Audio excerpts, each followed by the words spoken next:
बच्चों, नानी माँ कैसे हैं आप लोग। कहानी कहूँगी आज बच्चों को। आज कहानी सुनाऊंगी। एक साधु था, सेंट। वो नदी के किनारे रहते थे। अपने प्रेयर और मेडिटेशन, पूजा और तपस्या के बल पर बहुत शक्ति उनको हो गई थी। वो किसी भी लिविंग बीइंग को, किसी भी जीव को दूसरे जीव में बदल सकते थे। जैसे घोड़ा है तो हाथी बना सकते थे, हाथी को मनुष्य बना सकते थे, चूहा को बिल्ली बना सकते थे। ऐसे ही उनमें ये शक्ति आ गई थी। तो और भी शक्तियां बहुत सारी थी। तो वो एक बार तपस्या कर रहे थे, तो उसी बीच में एक चूहिया, सी रैट, वहां पर उछलम कूदम करने लगी।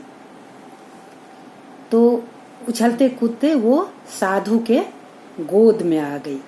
वो बहुत छोटी सी थी, प्यारी सी थी। तो साधु को बहुत ही अच्छा लगा।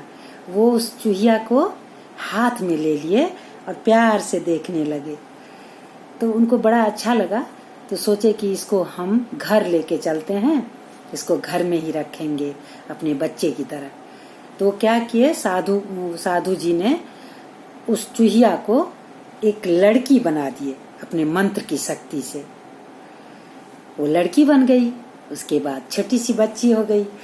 उसको लेकर के साधु चले गए अपने घर। उनको बच्चा नहीं था कोई। तो उनकी पत्नी देखी तो बहुत खुश हुई। अरे इतनी प्यारी बच्ची आप ले आए। तो साधु जी बोले, हाँ, इसको हम लोग खूब प्यार करेंगे और हम लोग इसको अपने घर में ही रखेंगे। ये हम लोगों की बेटी है। तो जब वो बच्ची खूब अच्छा से रहती थी वहां पर, खूब खेलने लगी, खूब अपना पढ़ती भी थी, और इस तरह से वो धीरे धीरे बड़ी हो गई।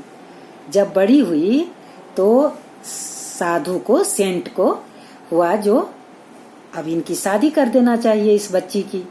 अब ये बड़ी हो गई है, शादी के लायक हो गई है।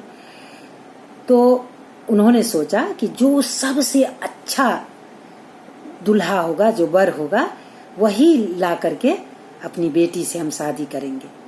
तो वो क्या किए, सूर्य देव को आमंत्रित कर लिए, बुला लिए। उनके पास ये शक्ति थी। सूर्य देव का आह्वान किए, पूजा किए, तो सूर्य देव आ गए। तो उन्होंने सूर्य देव को कहा कि हे सूर्य देव, मेरी बेटी है, बहुत सुंदर है और बहुत बुद्धिमती भी है, वाइज भी है, इंटेलिजेंट भी है। तो आप मेरी बेटी से शादी कर लीजिए। तो सूर्यदेव बोले, ठीक है, मैं कर लेता हूँ। तो बेटी को बुलाए सेंट जी दरवाजे पर। तो बेटी ने जब देखा सूर्यदेव को तो बोली, नहीं नहीं नहीं नहीं नहीं, मैं इनसे शादी नहीं करूंगी। ये इतने हॉट हैं, इतने गर्म हैं, मैं तो जल जाऊंगी इनके पास, मैं इनसे शादी नहीं करूंगी। तब सूर्यदेव बोले, अरे सूर्यदेव कुछ नहीं, चुप हो गए। तो साधु जी बोले, सूर्यदेव से ही पूछे कि बताइए तब किससे इसकी शादी की जाए, इसके लायक वर कौन है। तो सूर्यदेव बोले कि बादल से शादी कर लीजिए, क्योंकि बादल मुझसे भी ज्यादा शक्तिशाली है, वो मुझे भी ढक देता है।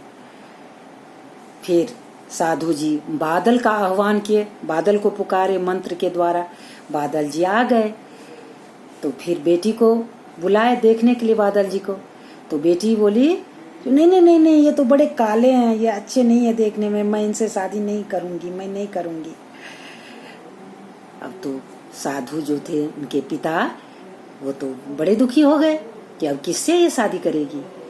तो बादल से ही पूछे कि बताइए किससे अपनी बेटी का मैं शादी करूं। तो बादल जी बोले कि ऐसा कीजिए, पवन देव से शादी कर दीजिए, वायु से, एयर गॉड से इसकी शादी कर दीजिए, क्योंकि पवन देव मुझसे भी शक्तिशाली है, वो मुझे भी उड़ा देता है जब पवन देव आ जाते हैं। तो फिर पवन देव को बुलाया गया, साधु बुलाए मंत्र के द्वारा। पवन देव आए तो देखी वो लड़की, बोली कि नहीं नहीं नहीं, इनका तो कोई रूप भी नहीं है, कुछ नहीं है, और ये जब तेज से चलने लगेंगे तो मुझे भी उड़ा देंगे, मैं इनसे शादी नहीं करूंगी, मैं नहीं करूंगी।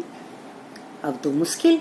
फिर साधु पवन देव से पूछे कि किस वर्ष से इस लड़की की शादी हो?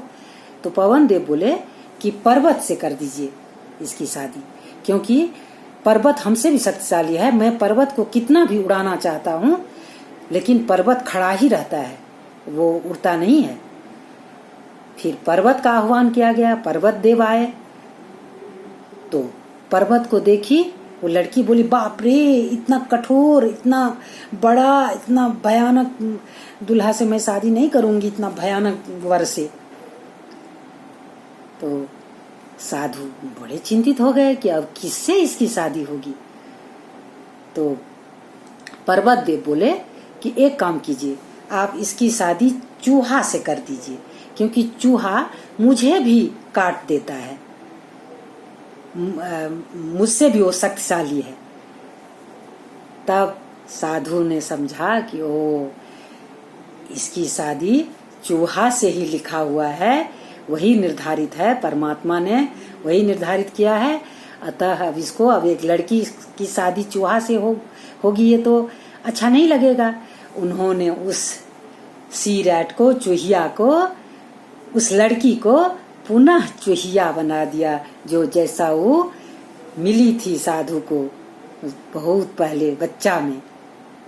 वो लड़की फिर चूहिया हो गई, साधु ने उसको मंत्र से पुनः चूहिया बना दिया। फिर चूहा को बुलाया गया, चूहा और चूहिया की शादी हुई। फिर दोनों अपने घर चले गए, चूहा और चूहिया। साधु दुखी हुए, किंतु उन्होंने सोचा कि यही लिखा हुआ था। तो बच्चों, इस कहानी से हम लोग क्या सीखे कि अवसर सभी को मिलता है, किंतु उसका उपयोग सब लोग नहीं कर पाते हैं। उस चूहिया को अवसर कितना अच्छा मिला, वो सुंदर लड़की बन गई, साधु उनके पिता हो गए, सूर्य जैसे दुल्हा से उनकी शादी हो रही थी, लेकिन वो अपने को सबसे ज्यादा सुंदर और सबसे बड़ी समझती थी।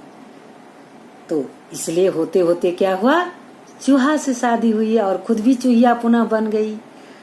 और दूसरी बात, दूसरी जो इससे सीख है, लेसन है, वो क्या है, जो किसी को भी खराब नहीं समझना चाहिए।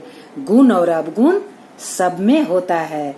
सूरज में अगर हॉट है सूरज, तो वो कितने तेजस्वी हैं, सभी को प्रकाशित करते हैं, सभी को प्रकाश देते हैं, जीवन देते हैं। ऐसे ही बादल, पानी हम लोग को देते हैं, पवन देव से हम लोग को सांस लेते हैं। तो उसके साथ साथ कुछ अगर बुराई भी है, कुछ कमियां भी है, तो उसको स्वीकार करना चाहिए। गुण और अवगुण दोनों के साथ हम लोगों को किसी को देखना चाहिए उसी नजरिए से। ठीक है बच्चों, ठीक है। God bless you. फिर मैं कहानी लेकर के आऊंगी, फिर कहानी सुनाऊंगी। आप लोग अच्छा से रहना, खूब अच्छा से रहना, पढ़ाई भी करना और खेलना भी, और नानी का कहानी भी सुनना। गॉड ब्लेस यू बच्चों, God bless you, God bless.